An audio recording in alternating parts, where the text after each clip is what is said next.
kisah-kisah nabi-nabi. Kali ini kisah mengenai Nabi Lut.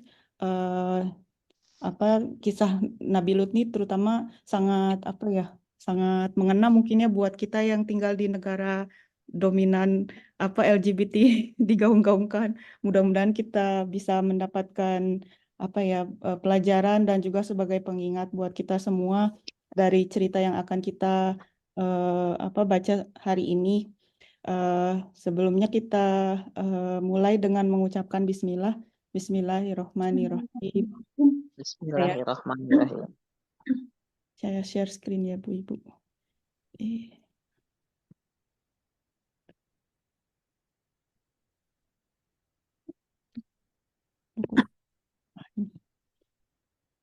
Iya, pembagiannya karena ini sedikit ya. Mungkin ada yang tidak terbagi untuk membaca.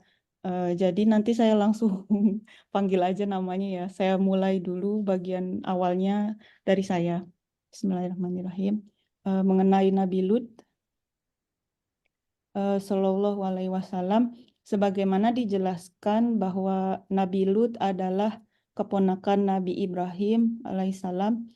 Bapak Nabi Lut alaihissalam bernama Harun. Dia adalah saudara kandung Nabi Ibrahim alaihissalam. Mereka adalah 3 bersaudara. Selain mereka berdua, ada lagi 1 orang saudara mereka bernama Nahur. Kisah Nabi Lut dalam Al-Quran diabadikan di dalam beberapa surat yang berbeda. Atas izin dan perintah Nabi Ibrahim, Nabi Lut alaihissalam meninggalkan negeri Nabi Ibrahim alaihissalam menuju sebuah negeri bernama Sadom. Selanjutnya dari oleh Teh Yayen, sampai sini juga boleh Teh, sampai sini kali ya, atau 1 halaman aja ya Teh, saya bingung. Nggak apa-apa mungkin ya. Ya, 1 halaman aja. Ini sebenarnya kalau sedikit 1 orang yang baca juga lebih Iya. nyaman dengarnya Teh. Oke deh, aku langsung baca aja nggak apa-apa Ya, ya. langsung aja baca semua kalau nggak capek. Iya, iya. Soalnya aku juga, aduh aku sendiri atau takutnya yang lain nggak kebagian gimana gitu. Yang sendiri aja Teh kalau misalnya bisa Oke. kita jadi pendengar setia dulu. Nanti kalau misalnya ada sesi yang mau ditanyakan bisa diskusi sedikit. Oh iya, nanti kalau misalnya ketika saya baca langsung keinget sesuatu mau didiskusikan juga nggak masalah. Perilaku homoseksual pada kaum Nabi Lut alaihissalam, sedikit dibesarin dulu.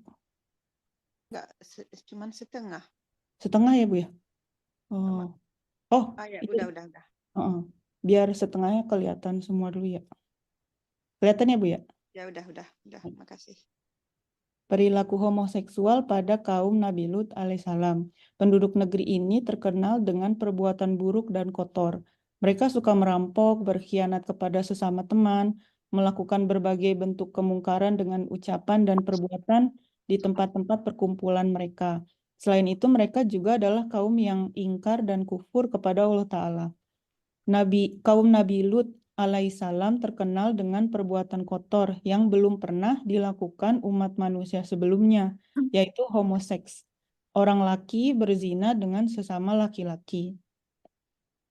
Ketika Nabi Lut alaihissalam datang ke kampung tersebut, dia langsung menyerukan masyarakat di negeri itu untuk hanya menyembah Allah semata, tidak menyekutukannya, dan agar mereka meninggalkan kemungkaran termasuk zina atau homo itu. Dalam surat Al-A'raf ayat 80, sebagaimana artinya, dan kami juga telah mengutus Lut kepada kaumnya. Ingatlah tatkala dia berkata kepada mereka, mengapa kamu mengerjakan perbuatan keji itu yang belum pernah dikerjakan oleh seorang pun di dunia ini sebelummu? Namun tidak ada seorang pun yang menerima dakwah Nabi Lut alaihissalam. Mereka justru terus melakukan kesesatannya dan tidak takut dengan penyimpangan dan kesesatan yang mereka lakukan.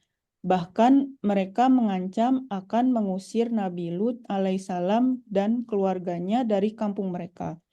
Sebagaimana dalam surat An-Naml ayat 56, artinya, maka tidak lain jawaban kaumnya melainkan mengatakan, usirlah Lut beserta keluarganya dari negerimu, karena sesungguhnya mereka itu orang-orang yang mendakwakan dirinya bersih.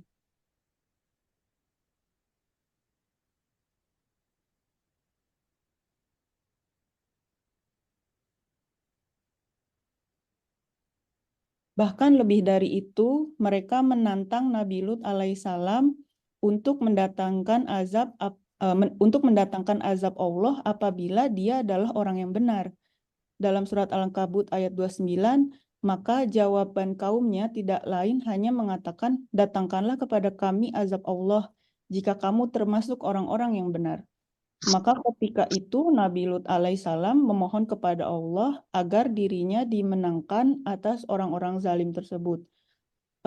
Nabi Lut berdoa, ya Tuhanku, tolonglah aku dengan menimpakan azab atas kaum yang berbuat kerusakan itu. Dalam surat Al-Ankabut ayat 30.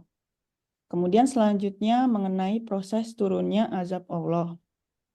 Allah Ta'ala mengutus 3 malaikat untuk menurunkan azab kepada kaum Nabi Lut alaihissalam. Di tengah perjalanan mereka singgah di rumah Nabi Ibrahim alaihissalam. Lalu setelah itu mereka menuju negeri Sodom, negerinya kaum Nabi Lut alaihissalam. Mereka datang dengan penampilan pemuda yang berwajah rupawan sebagai ujian bagi kaum Nabi Lut alaihissalam dan hujah bagi mereka. Kemudian mereka menuju rumah Nabi Lut layaknya para tamu. Nabi Lut alaihissalam yang pada awalnya mengira bahwa mereka adalah manusia biasa, merasa resah dengan kedatangan mereka, karena dia sudah menduga apa yang akan dilakukan kaumnya jika mengetahui keberadaan mereka, apalagi mereka berwajah rupawan. Sebelumnya, kaumnya sudah berpesan kepada Nabi Lut alaihissalam agar tidak menerima apabila ada tamu kaum laki-laki, tetapi merekalah yang menerimanya.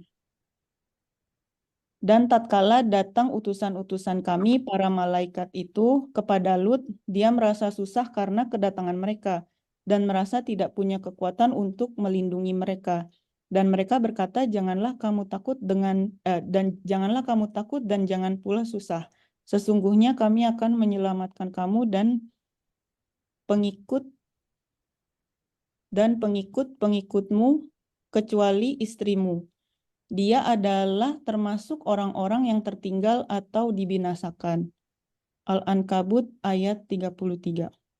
Akhirnya dengan berat hati, Nabi Lut menerima mereka sebagai tamunya. Dan pada mulanya tidak ada yang mengetahui keberadaan mereka kecuali keluarganya saja. Namun rupanya istri Nabi Lut alaihissalam lebih berpihak kepada kaumnya. Dia memberitahu mereka tentang keberadaan tamu-tamu tersebut, seraya menjelaskan bahwa wajah mereka sangat rupawan.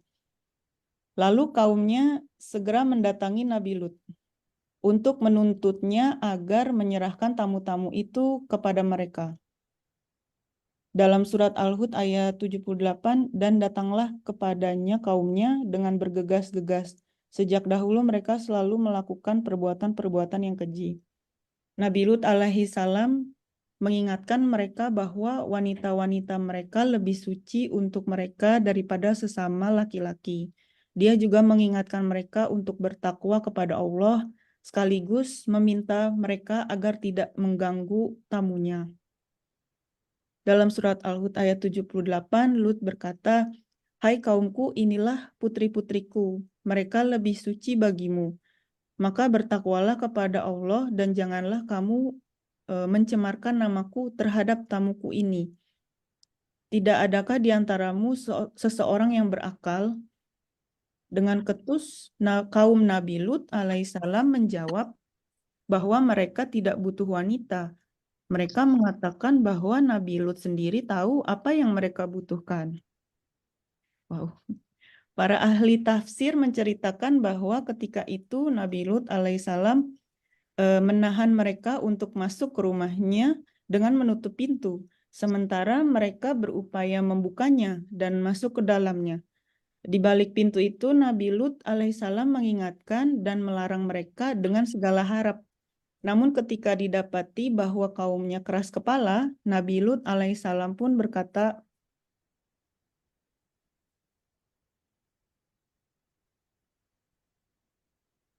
Seandainya aku mempunyai kekuatan untuk menolakmu, atau kalau aku dapat berlindung kepada keluarga yang kuat, tentu aku lakukan. Dalam surat Al-Hud ayat 80.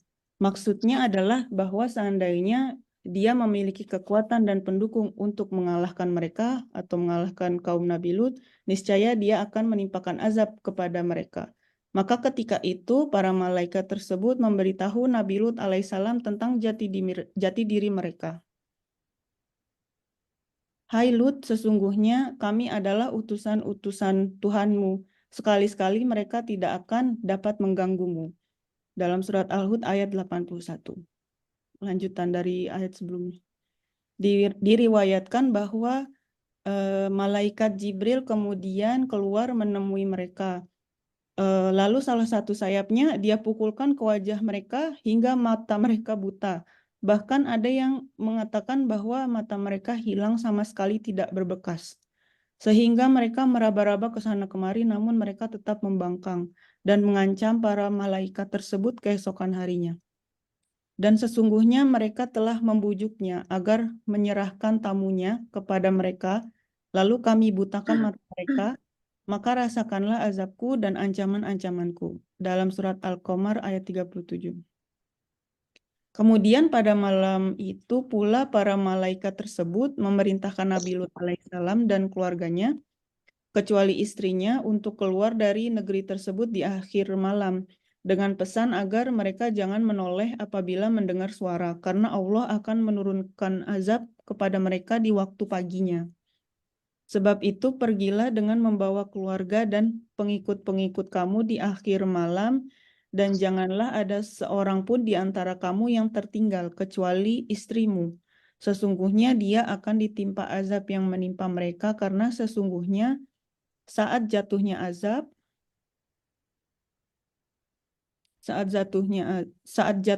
azab kepada mereka ialah di waktu subuh. Bukankah subuh itu sudah dekat? Setelah Nabi Lut alaihissalam dan keluarganya kecuali istrinya telah pergi meninggalkan negeri itu, dan ketika matahari telah terbit, mulailah Allah Ta'ala memenuhi janjinya untuk menurunkan azab kepada kaumnya. Dalam surat Al-Hud ayat 82-83. Langsung merinding. Maka tatkala datang azab kami jadikan negeri kaum Lut itu yang di atas ke bawah, kami balikan, dan kami hujani mereka dengan batu dari tanah yang terbakar dengan bertubi-tubi, yang diberi tanda oleh Tuhanmu, dan siksaan itu tiadalah jauh dari orang-orang yang zalim. Para ahli tafsir berkata bahwa malaikat Jibril dengan sayapnya mengangkat perkampungan-perkampungan di negeri tersebut beserta penghuninya, termasuk manusia, hewan, dan bangunan-bangunan yang ada di atasnya. Lalu semua itu diangkat hingga menyentuh awan, sehingga para malaikat mendengar suara kokok ayam dan gonggongan anjing mereka karena diangkat itu. Kemudian setelah itu bumi tersebut dijungkir balikkan, sehingga yang tadinya di atas kini menjadi di bawah. Dan orang yang paling pertama dijatuhkan adalah tokoh-tokoh mereka. Setelah itu mereka dihujani dengan bebatuan yang keras secara berturut-turut, dan pada setiap batu tersebut telah diberi nama orang yang akan terkena jatuhan batu tersebut. Mengenai istri Nabi Lut alaihissalam, ada yang meriwayatkan bahwa awalnya dia ikut serta bersama Nabi Lut alaihissalam dan keluarganya meninggalkan kampung tersebut sebelum azab turun. Namun dia melanggar pesan para malaikat untuk tidak menoleh ketika mendengarkan suara. Ketika dia mendengar suara jeritan dan luluh lantaknya negeri kaumnya, dia menoleh dan berteriak, "Duhai kaumku." Maka ketika itu dirinya ditimpa batu sehingga tewas menyusul kaumnya. Hal tersebut Allah siratkan dalam ayatnya surat At-Tahrim ayat 10. Allah membuat istri Nuh dan istri Lut sebagai perumpamaan bagi orang-orang kafir. Keduanya berada di bawah pengawasan dua orang hamba yang saleh di antara hamba-hamba kami. Lalu kedua istri itu berkhianat kepada suaminya masing-masing. Maka suaminya tiada dapat membantu mereka sedikit pun dari siksa Allah. Dan dikatakan kepada keduanya, masuklah ke dalam jahanam bersama orang-orang yang masuk jahanam. surat At-Tahrim ayat 10. Kemudian bekas negeri tersebut Allah jadikan danau yang airnya berbau busuk sehingga tidak dapat digunakan. Ini ada notes di bawahnya, banyak pakar yang memperkirakan bahwa danau tersebut adalah danau yang sekarang dikenal dengan nama Laut Mati atau Al-Bahrut Mayyit. Begitu pula dengan tanah di sekitarnya tidak dapat dimanfaatkan karena telah rusak. Itu semua merupakan pelajaran bagi manusia bahwa Allah Maha Kuasa untuk menurunkan azab kepada kaum yang tidak tunduk kepadanya dan selalu menentang perintahnya.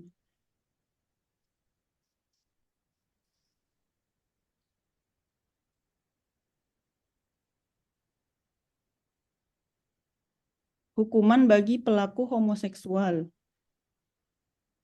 Terakhir, Allah Ta'ala berfirman dalam surat Al-Hud ayat 83, dan siksaan itu tiadalah jauh dari orang-orang yang zalim. Maksudnya adalah bahwa hukuman bagi para pelaku seperti mereka tidak tertutup kemungkinan akan diazab dengan yang serupa. Karena itu para ulama berpendapat bahwa hukuman para pelaku liwat atau homoseksual adalah dirajam, baik muhsan atau sudah menikah maupun belum. Pendapat ini dikemukakan oleh Imam Syafi'i, Ahmad bin Hambal, dan banyak ulama lainnya. Mereka berdalil dengan hadis Rasulullah SAW, jika kalian mendapatkan ada orang yang berbuat seperti kaum Nabi Lut, maka bunuhlah pelakunya dan pasangannya.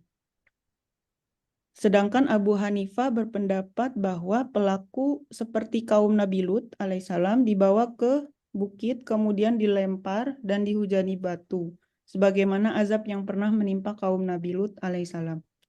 Dia berdalil dengan firman Allah Ta'ala dalam surat Al-Hud ayat 83, dan siksaan itu tiadalah jauh dari orang-orang yang zalim. Hai. Demikian cerita dari Nabi Lut. Mungkin ada hal-hal yang ingin didiskusikan ketika saya membacakan ceritanya, jadi bisa sekaligus berdiskusi dengan member lainnya.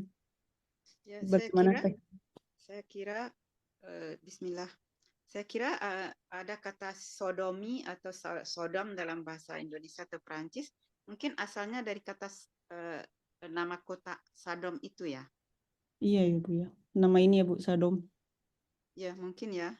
Iya, kota Palestina, ada catatannya di sini, kota Palestina kuno yang terletak di sebelah selatan. Iya, nama kotanya ya. Kini Ya, masuk ke Jordan. Ya, mungkin kata sodomi berasal dari kata itu. Berarti bahasa Perancis mengambil kata yang sudah ada dalam Al-Quran. Oh, itu homoseksual dalam bahasa Perancis Sodom gitu Bu? Sodom itu maksudnya liwat gitu, dalam mengadakan hubungan intim lewat belakang gitu, laki-laki sama laki-laki, itu yang sodomi gitu. Ya mungkin ini asalnya dari kota Sodom. Iya bisa jadi Bu. Iya ya. Itu saja, makasih. Kasih Bu. Ada satu yang harus di-highlight itu yang mengenai hukuman yang paling terakhir tadi. Teh Ayu mungkin bisa dicatat untuk selanjutnya kita tanyakan apabila ada kajian dengan Ustadz. Ini Iya. kan berat ya. Nah, jika kalian mendapatkan ada orang yang berbuat seperti kaum Nabi Lut, maka bunuhlah pelakunya dan pasangannya. Ini berat ini. Sedangkan kan di hadapan kita banyak sekali melihat hal yang seperti ini. Apakah kita terkena hukum ini gitu kan? Ya, nggak mungkin ya. Tehian, tapi itu seperti juga hukuman zina harus ada saksi kan. Tapi mereka kan biasanya tidak kita lihat gitu. Jadi tidak bisa dipersaksikan. Seperti hukum zina kan juga begitu. Kayak kalau misalnya itu apa namanya yang hari AIDS sedunia itu Bu, saya pernah tuh menyaksikan di depan apartemen dari dari jendela gitu, yang seperti itu gitu Ibu, makanya agak bingung juga ya. Jadi mereka di tempat umum. Di metro Bu, di metro perempuan dengan perempuan itu sering kejadian melihat seperti itu. hits ya Bu ya. Ya, mungkin nggak secara interaksi seksual yang bagaimana gitu ya, nggak mungkin di muka publik, tapi yang berciuman gitu, berpegangan tangan dengan pelukan, ya kita tahulah bedanya seperti apa ya. Nah ini mungkin bisa dicatat untuk ditanyakan ke Ustadz Saya juga bagaimana tadi baiknya. pas lagi baca ini hadis dari riwayat mana ya, kayak aku juga nggak bisa baca Arabnya ini. Di bawahnya nggak ada ya Teh keterangannya. Ya iya ya, ada note 1. Oh iya ada dari Nah ini Abu ya, Daud. Kuat juga sih kalau dilihat riwayatnya ya. ya sahih tuh, Ya Masya disahkan Allah. ya. Sudah Ya, disahkan. saya kira sama dengan hukum zina tidak bisa kita laksanakan, jadi ya kita istighfar aja. Hmm. Ya. Ya, seperti zina misalnya kan, ya seperti dulu saya pernah tanya sama Ustadz bagaimana kalau ada pasangan yang mau nginap di rumah tapi mereka tidak kawin, bagaimana apa kita biarkan satu kamar atau dipisah begitu? Hmm. Ya jawabannya ya harus dipisah, tapi kadang-kadang kita berat juga kan. Kalau mereka masih keluarga suami misalnya, Oh. ya Iya, beda budaya ya, susah ngomongnya ya, betul. iya, begitu juga dengan yang homo gitu. Tapi saya belum pernah menerima pasangan homo, belum pernah ya. Tapi kalau menerima pasangan yang belum nikah, dan lagi pula non Muslim itu kan nikahnya nggak secara Islam gitu. Jadi ya masalah juga maksudnya gitu kalau ada tamu. Iya, iya. Ya mudah-mudahan kita dilindungi. Amin.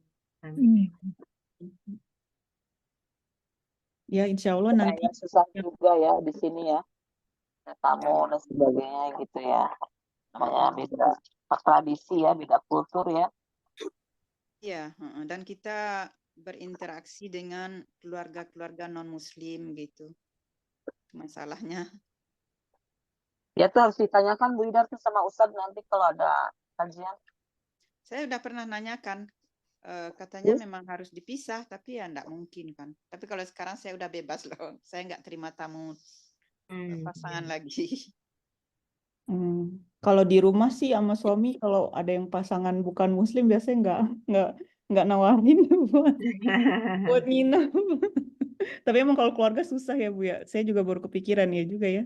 Kalau Ya, yang kita kadang-kadang, saya waktu itu ya bukan ngundang, tapi mereka mau naik pesawat di Paris, tapi dari kota lain gitu, tinggalnya di kota lain.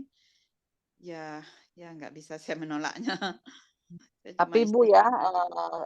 mereka yang nginep-nginep untuk naik pesawat begitu, kan mereka datang cuma sore itu, lalu nginep hanya untuk besoknya naik pesawat pagi-pagi. Insya Iya, Allah, betul. kayaknya mereka tidak akan melakukan hal Ya, intinya, kata kasarnya perzinahan di dalam kamar itu, karena orang sini, setahu saya, mereka itu gimana ya, maksudnya tidak utama kayak hal-hal gitu ya, gitu loh. Apalagi dalam hal perjalanan begitu, hanya untuk nginep besoknya pergi pagi-pagi, jadi tidak, kecuali ya mereka yang mungkin anak-anak muda yang nafsunya tinggi dan sebagainya, mungkinnya itu lain hal. iya, karena mereka ya waktu itu ya mereka pasangan baru begitu. Ya, saya cuma istighfar aja, berdoa aja. Saya nggak bisa menolak waktu itu. iya. Ya, Kalau mudah-mudahan. alam ya saya juga. Ya, itulah masalahnya kita di negeri orang.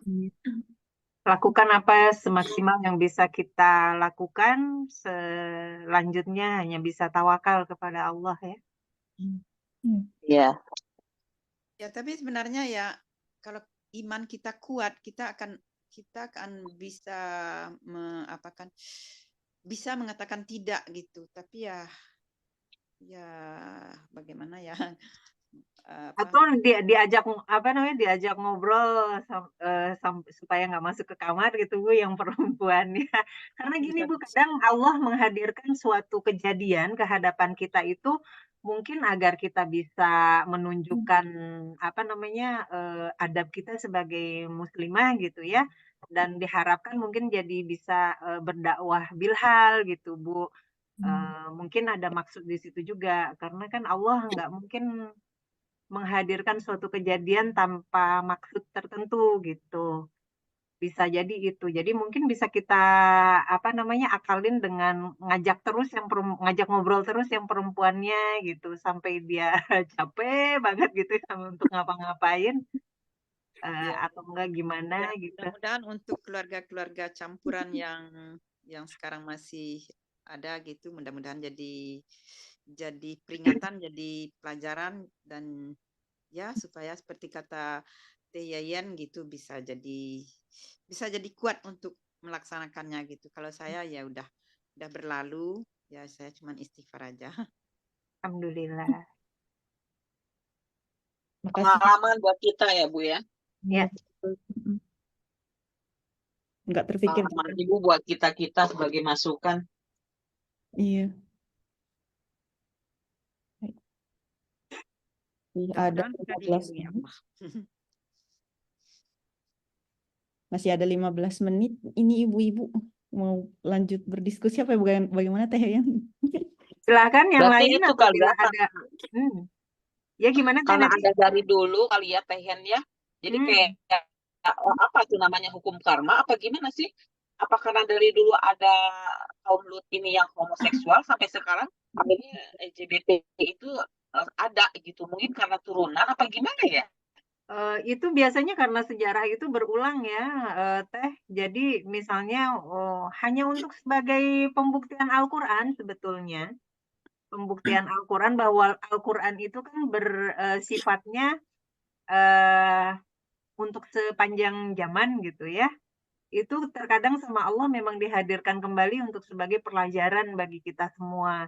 Jadi sebenarnya untuk kita ini hanya bisa untuk dipersilakan sama Allah untuk memilih kamu mau menjadi golongan kanan apa mau menjadi golongan kiri gitu. Karena kan kita ini manusia tuh didampingi oleh ketika lahir itu kan ada malaikat yang mendampingi kita yang akan selalu membisikkan kebaikan-kebaikan. Ada juga kan jin kurin yang yang untuk membisikkan kejahatan-kejahatan gitu. Jadi Allah memberi privilege itu kepada kita untuk memilih jalan yang mana gitu. Dan sebagai pembuktian Al-Quran pada zaman Nabi Lut itu ada loh yang seperti ini gitu. Dan sudah diperingatkan juga kan pada akhir zaman bahwa semua dosa-dosa yang lalu-lalu di masa lalu itu akan muncul kembali gitu sebagai tanda-tanda di akhir zaman gitu Teh. Allahu alam. Silakan kalau ada yang mau menambahkan. Yang saya ini bagaimana kalau salah satunya sudah berganti kelamin gitu, apa itu masih termasuk homoseksual atau bagaimana ya? Kalau yang ganti kelamin Bu bukan homoseksual, itu apa tuh? Kalau bahasa Indonesianya itu loh, banci itu loh. Yang perempuan jadi perempuan, bukan homo. Nah, perempuan jadi laki-laki, misalnya mereka dua-duanya laki-laki, kemudian salah satunya udah berganti kelamin menjadi perempuan, apakah itu masih termasuk homoseksual atau sudah dianggap pasangan hetero gitu? Secara fitrah rasanya masuknya ke homoseksual ya, karena fitrahnya kan keduanya laki-laki. Ya, tapi bisa di take note, Ayu, nanti kita masukkan ke daftar pertanyaan ya. Ya. Tadi pertanyaan Bu Ida. Nanti bisa Oh diulang. iya ya, homo juga ya, karena laki-laki sama laki-laki, cuman diganti doang, dioperasi doang ya. Iya. Karena waktu siapa namanya yang meninggal di Indonesia kan Almarhum Dorce ya, Bu? Ya, Dorce dia kan mau diselenggarakan secara wanita semula. Tapi ulama-ulama nggak setuju, tetap diselenggarakan sebagai laki-laki. Iya. Laki. Nah, fitrahnya begitu ya, fitrahnya. Itulah karena tanggung jawab ulama itu besar kan, nanti pertanggungjawabannya di hadapan Allah, dia dilahirkan secara laki-laki hanya karena seorang manusia meminta atas hawa nafsunya atau apanya kan kita nggak tahu ya. Untuk dimakamkan secara wanita nanti pertanggungjawabannya seperti apa. Jadi saya sih memaklumi dan rasanya sudah tepat seperti itu. Gimana kalau yang pernah dengar ada cerita yang yang transgender itu yang pergi umrah lalu begitu pulang lagi ke Indonesia akhirnya bertobat kembali lagi menjadi pria. Baru Ya, dengar. saya nggak dengar itu. Oh iya, nggak Iya, dengar iya, saya ada siapa yang itu. gitu. Jadi dia nonton apa gitu, ada sinetron apa, Masya Allah ya, ternyata sinetron juga Oh, berkata bukan juga ya, film Masya Allah. Siksa Neraka judulnya Nah, iya tentang benar. LGBT. Nah ini Elvi tahu Ya, nih. film Indosiar. Enggak, ini filmnya sih baru-baru ini sih, baru-baru ini. Emang serem katanya filmnya tentang LGBT. Ya emang ada salah satu transgender akhirnya Oh. dia bertaubat balik ke fitrahnya sebagai laki-laki. Tapi ada juga yang salah satu transgender itu namanya kalau nggak salah JJ ya. Dia udah suntik payudara, tapi dia nggak ganti kelamin. Cuman secara fisik dia perempuan banget gitu loh. Tapi dia nggak ganti kelamin. Kemudian dia umroh kan, tapi umrohnya dia sebagai laki-laki karena dia umroh dengan orang tuanya ya. Nah di sana pun cobaannya juga berat karena kan dia cantik gitu, laki-laki tapi cantik. Jadi sering ditegur sama orang, kamu tuh perempuan kok kenapa pakai kain ihrom gitu. Enggak, saya laki-laki gitu. Jadi payudara dia tuh diikat gitu loh biar biar nggak nonjol gitu. Tapi tetap kelihatan kalau dia tuh cantik padahal dia laki-laki. Ya, Gitu. banyak ya yang cantik-cantik itu, yang transgender Iya, itu. seperti itu fenomenanya. Terus saya mau menambahkan tadi yang Tayen bilang bahwa peringatan dari Allah itu nyata dan mungkin ada berulang. Pernah dengar nggak tentang kota Pompei di Itali? Iya, iya. Pompei aku pergi, Nah, iya, iya. ya itu kan Tahu nih, Teneti pernah ke sana ya tahun lalu ya, Teh? Iya, Juni itu tahun kan kemarin. korban-korban letusan gunung berapinya itu kan ada yang laki-laki dengan laki-laki berpelukan gitu, terus ada satu artefak atau patung tapi disembunyikan karena patung itu bukan gambar sih, bentuknya jadi seorang laki-laki dengan berhubungan dengan hewan gitu. Ya Allah, ada juga ya. Itu saya Iya, pernah soalnya baca kan, itu. Tapi itu itu kan itu disembunyikan, ya. itu disembunyikan gitu. Jadi nggak banyak orang yang tahu bahwa memang kota itu emang kota maksiat ya. Jadi Oh, Allah pantesan ya menurunkan azabnya di situ. dihancurkan sama Allah ya melalui lewat gunung meletus itu ya. Nauzubillah min dzalik. Merinding. Pompei itu berarti nggak sama dengan kota Sodom ya? Katanya beda. Enggak, Pompei itu Itu di abad Itali. ke-79 kalau nggak salah saya baca. Oh, pantesan penduduknya ini ya, orang-orang seperti kota Sodom gitu ya. Hancur makanya ya, Iya, hancur salah satu betul kota ya. maksiat itu benar-benar dihancurkan sama Allah ya.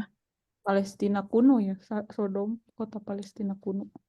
Misalnya waktu musibah di Palu itu juga karena banyak maksiat juga kabarnya.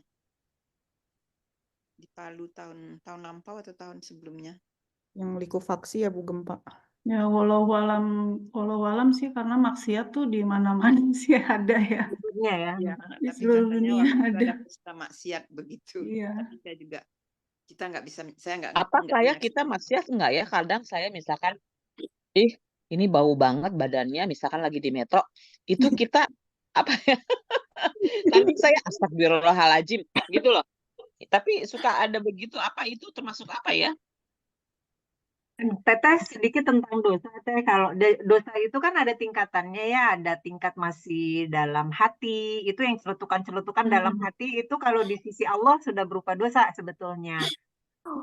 Kalau belum terucapkan itu sebetulnya belum dicatat sama malaikat tuh, Teh.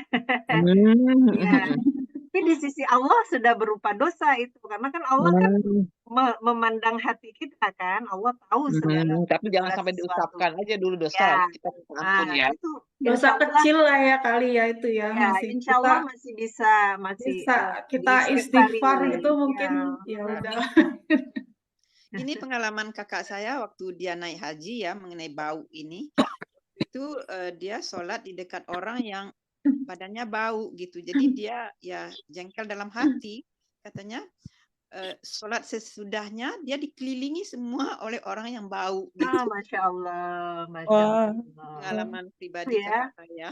iya, itu banyak cerita ya Bu ya, kalau yang Iya. apa namanya yang melakukan haji itu iya, cerita-cerita ya itu langsung kafaratnya tuh langsung gitu saat itu juga sama Allah ya. benar. Iya. Tapi ya Saya ada cerita alhamdulillah. waktu itu gini. Maaf ya sembari makan ini karena mau pergi. Udah gitu, pingin ada nggak ya orang Cina yang umroh? Aku bilang itu. Langsung di sebelah saya orang Cina bicara video call sama nggak entah siapa di negara Cinanya. Oh ternyata ada Langsung ya. Iya, Masya Allah. Masya Allah. orang Cina itu ngeceritakan dari bahasanya kedengaran kan Mbak orang Cina kan gitu. Yang disentuh di hati itu langsung ada gitu loh, lucu amat. Ya. Jadi harus yang baik-baik aja sih. Apa yang kita di hati itu dan di mulut kita betul-betul yang sah ya, yang 100% sah gitu loh. Yang benar-benar murni suci. Dengar-dengar katanya kalau mau umroh atau haji itu harus benar-benar bersihin hati ya. Betul, betul, Betul ya? betul. Wow, berat banget. Betul. Jadi konsentrasi aja kita ke zikir hati sama zikir mulut dan langkah kita Iya. betul-betul ibadah gua. Betul-betul 100% ibadah. Jadi tidur, ibadah, zikir, pokoknya semua apa yang dianjurkan sama Allah dan Rasulullah Nabi Muhammad SAW ya Bu Idar ya yang udah pernah ke sana. Kita ini kan kita laksanakan mumpung di sana kan, mumpung di Ya. rumahnya Allah kan. Tapi saya Di sini yang juga kita kan harus melakukan ya, nggak hanya di sana aja kan. yang saya selalu ragu itu ya untuk apa? Saya sebenarnya ingin sekali umrah lagi gitu, cuma ada banyak ulama yang mengatakan safar tanpa mahram itu dosa gitu. Jadi saya kadang-kadang pikir ya kalau kan di sana kita bisa minta ampunan itu lebih diterima gitu. Kalau di sana udah pergi safar tanpa mahram sampai di sana minta ampun lalu meninggal di sana ya oke. Tapi kalau pulang lagi dosanya di bawah gitu. Jadi saya ya macam-macam pendapat ulama jadi kita nggak tahu mana yang sebenarnya. Karena ada yang mengatakan kalau dengan grup boleh, ada yang mengatakan walaupun dengan grup nggak boleh. Ya dan semuanya mempunyai dalil. Misalnya Siti Aisyah radhiyallahu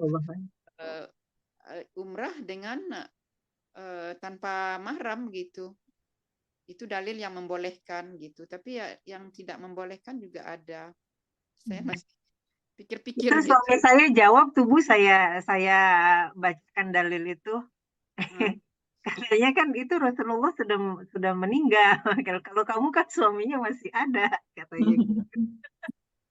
Ya Iya, Allah, iya ya betul, Rabbi. betul. Kalau Betul menurut saya ya. kalau Teh Yayan lebih baik tunggu anak-anak besar kemudian Ya. haji atau umrah bersama. Tapi untuk saya ya kan saya nggak ada mahram lagi di sini kecuali dari Indonesia gitu. Tapi kalau misalnya seizin suami itu bagaimana?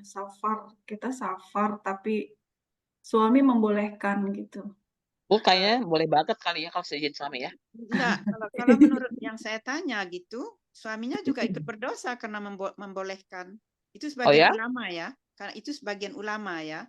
Ya ada juga ulama yang membolehkan kalau dengan grup dan ada wanita. Jadi kalau saya ya rasanya terombang-ambing antara yang membolehkan dengan yang tidak membolehkan. Kalau misalnya guide saya waktu naik haji, kalau menurut mazhab Syafi'i untuk pertama kali itu boleh tanpa mahram kalau dengan grup, itu menurut mazhab Syafi'i. Tapi waktu saya tanya dengan guide saya di waktu haji, walaupun untuk kedua kali katanya kalau dengan grup boleh. Jadi ya saya Hisar tanya pun menerangkan hal yang sama Bu, waktu yang apa namanya ada di sini presentasi itu. Asal dengan grup katanya. Boleh ya? Iya, yang hisar itu. Jadi hitungannya bukan mahrum tapi sendirian atau bergrup gitu hitungannya. Dan ya itu sebagian ulama. Tapi ya. misalnya Ahmad Susilo yang pernah kita undang dulu, Ya, betul. Dia itu nggak boleh, sama dia nggak boleh. Juga Khalid Basalamah juga nggak boleh. Terus ada beberapa banyak yang nggak membolehkan, yang menilainya haram gitu. Tapi kenapa ya Zong di Paris, agen di Paris membolehkan tanpa mahram? Yang penting Ya, usia apakah waktu kita- itu saya 50 tahun. Yang Ya, penting apakah minimal kita- 50 tahun boleh tanpa mahram. Iya, memang. Iya, di Indonesia juga boleh tanpa mahram di atas 45 tahun. Ya, Jepang juga bisa ini kok, ya, Bu. kalau menurut Bahasa Lama atau Ahmad Susilo saya bilang, apakah kita akan mengikuti misalnya menurut pemerintah Arab Saudi sekarang ini wanita nggak masalah lagi berapapun umurnya boleh kan? Tapi kata ulama yang nggak boleh itu, apakah kita akan mengikuti sunnah atau mengikuti pemerintah? Pemerintah itu nanti nggak akan bertanggung jawab dengan kita. Itu yang tidak membolehkan ya. Jadi ya nggak tahu lah. Masih bimbang. Pingin tapi ragu. Teman saya ada Bu dari Jepang, dia haji akhir-akhir ini tahun lalu kayaknya. Karena pertimbangannya karena dia wanita belum menikah, jadi belum tahu juga mau nikahnya kapan. Jadi ya ikut grup, jadi nggak apa-apa sih dari Jepang. Kalau case-nya dia begitu. Iya, saya juga kemarin ini saya mengikuti mazhab Syafi'i, haji saya yang pertama kali, jadi saya ikut grup tanpa mahram. Boleh ya. Kalau untuk pertama kali itu kalau menurut mazhab Syafi'i boleh. Juga umrah untuk pertama kali juga boleh gitu, karena itu suatu kewajiban dan di dalam Al-Quran kewajiban itu harus dilakukan gitu. Jadi yang pertama kali itu boleh katanya kalau menurut mazhab Syafi'i. Tapi ada mazhab yang lain juga tidak. Katanya kalau menurut mazhab yang lain itu kewajibannya gugur. Tapi saya ikut mazhab Syafi'i, jadi saya pergi dengan grup tanpa mahram. Ya gitulah. Sharing Bu. Ya, sharing pengalaman, sharing kebimbangan. Jadi banyak pelajaran di antara kita juga Bu. Ya, jadi kita ya yang bimbang-bimbang ya pikir dulu. Ya. Beberapa tadi udah saya catat, mungkin nanti kalau ada kesempatan invite Ustadz lagi dan temanya nyambung bisa ditanyakan kembali. Nanti catatannya saya post di grup. Ya, terima kasih ya. Atau bisa juga kita undang Ustadz khusus untuk bertanya tanpa tema gitu. Artinya pertanyaan bebas gitu bisa juga saya kira. Iya, bisa juga Bu. Jadi ya mana ada pertanyaan. Cuma untuk pertanyaan aja. Ya misalnya ya masih kalau saya ya masih banyak pertanyaan. Masih banyak Sama-sama Bu. Kita juga. Baik. Assalamualaikum warahmatullahi wabarakatuh. Waalaikumsalam warahmatullahi wabarakatuh. Karena pas nih udah jam 11, kita tutup ya ibu-ibu semua. Terima kasih atas waktunya hari ini. Alhamdulillah bermanfaat sekali dari jam 9.30 sampai jam 11 sekarang. Banyak pelajaran yang diambil juga mulai dari tahsin sampai kisah Nabi Lut dan sharing cerita-cerita ibu lainnya. Mudah-mudahan bisa bertemu lagi bulan depan, minggu depan ya Teh ya. Setiap Senin ya sekarang. Hai, ya. Ya, gitu aja. Mohon maaf jika saya ada salah. Kita tutup dengan membaca Alhamdulillah dan juga doa penutup majelis. Alhamdulillah. Istighfar sebanyak-banyaknya. Astagfirullahaladzim. Astagfirullahaladzim. Maaf juga ya Teh Ayu, ibu-ibu semuanya atas tadi ucapan saya yang tidak sengaja. Sama Teh. Ya, saya juga mohon maaf karena banyak Mohon maaf lahir dan batin ya, ibu-ibu semuanya. Terima kasih Teh Ayu, terima kasih ibu-ibu semuanya. Assalamualaikum warahmatullahi wabarakatuh. Waalaikumsalam. Waalaikumsalam warahmatullahi wabarakatuh. Tutup ya ibu-ibu.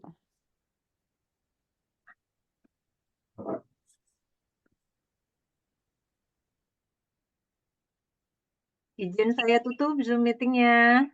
Selamat Ya, melanjutkan mangga. aktivitas. Kami-kami. Assalamualaikum. Waalaikumsalam warahmatullahi wabarakatuh. Assalamualaikum. Amin.